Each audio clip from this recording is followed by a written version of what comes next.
Believe in what you are building. Interview with Clare Jones. Clare Jones, CCO of What3Words. Street addresses weren't designed to fit today's modern society. Year on year, we are witnesses of remarkable technological advances and see new business/institutional models and apps whose functioning is greatly dependent on location preciseness. Founded in 2013, What3Words is a geocoding system that has divided the world into 3M x 3M squares. Each square is then given a unique address of 3 words. What3Words is used by businesses and governments to operate more efficiently, and by individuals to find and share location. From delivery and taxi drivers and travelers to emergency service providers and NGOs and many more, this breakthrough model is now helping millions of people across the world to use simple 3-word addresses to find and share places faster and more easily. We had the pleasure to catch up with Clare Jones, the Chief Commercial Officer of What3Words. Clare joined the team at What3Words in 2015 and wants to ensure the concept has a positive impact on the world. Clare was featured in the 2019 Forbes 30 Under 30 list for technology and is involved with London companies tackling social/environmental challenges. Outside of work, Clare is interested in impact investing, social enterprise, and climate-related tech. In this interview, she takes us through the story of What3Words and its enormous impact on various areas,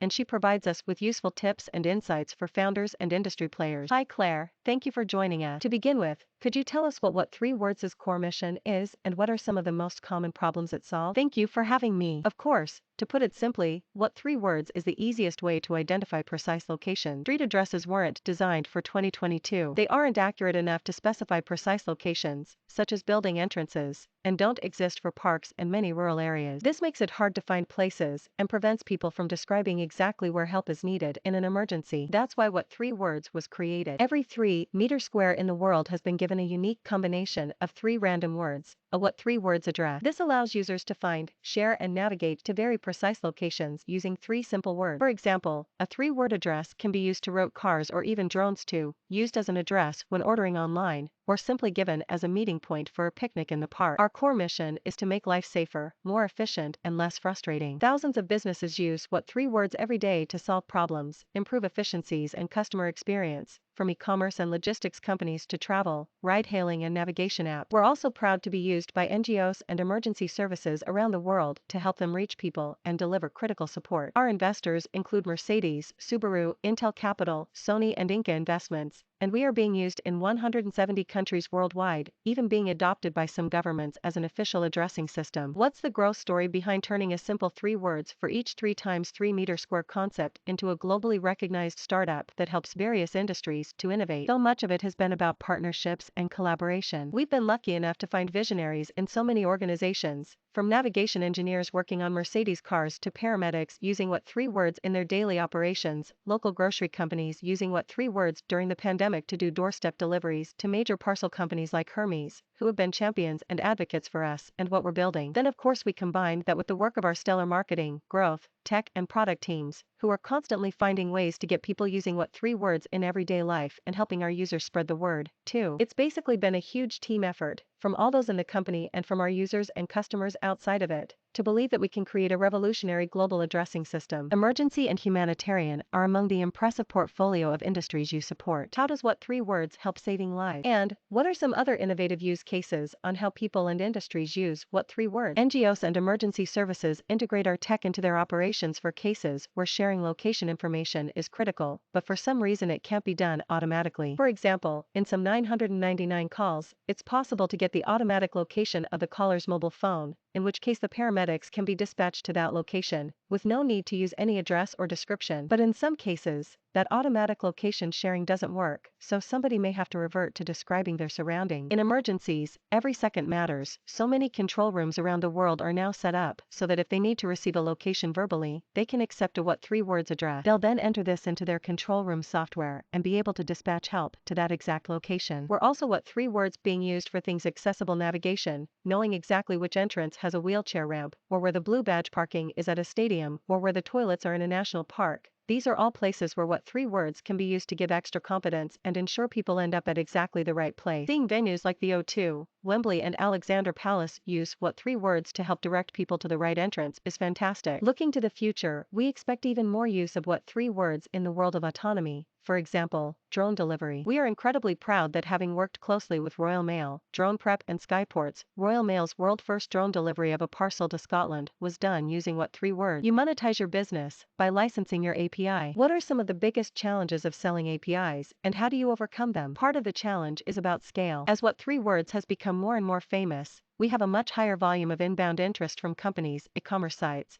delivery apps, taxi apps, etc. that want to use our API. Our incredible SME and customer operations teams have had to be incredibly creative in setting up our systems to handle massive volume increases without having to hire huge numbers of people. Of course, choosing the right tech tools is key here, but so is hiring the right people. As the company has grown, bringing in incredible new senior leaders with highly relevant experience, like Simrat Randawa, who leads our SME team, or Ian Dennett, our business director, has been central to our ability to scale our customer experience as the company becomes more of a household name. Similarly, our localization and languages teams not only have to work with thousands of linguists around the world to get our 50 languages live in our app and API, they then have to work with our partnerships, growth and marketing teams to create localized content so our many global users understand how to access and use What3Words, wherever possible, in their native language. Setting up the localization function, now led by Maiju Nurmanen, was a key part of the success we're seeing here. Another challenge is also getting people in quickly as you scale. Selling the API to big customers all over the world means hiring people internationally to do this. Our HR, recruitment and finance teams have an outstanding, agile operation around hiring, so we are able to bring people in as the momentum grows. So much of overcoming challenges in selling our API globally is about hiring incredible people across all functions in the company and ensuring they have the trust and competence to problem solve quickly. One of our company values is ready, fire, aim. We do the best we can in the time we have, moving quickly so that we can keep up with the pace needed in this growth environment. What pieces of advice would you give to budding founders, leadership,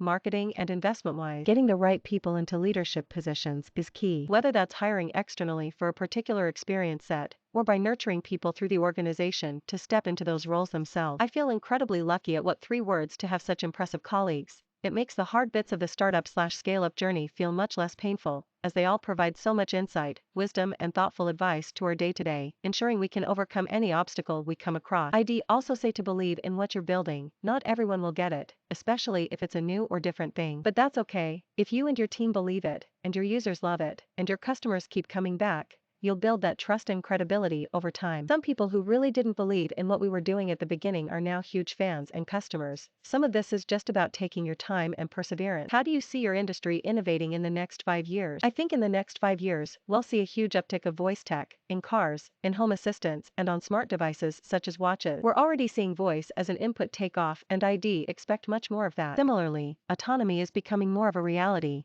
and with it comes the chance to build a more inclusive, accessible mobility ecosystem, which is something I'm incredibly excited about.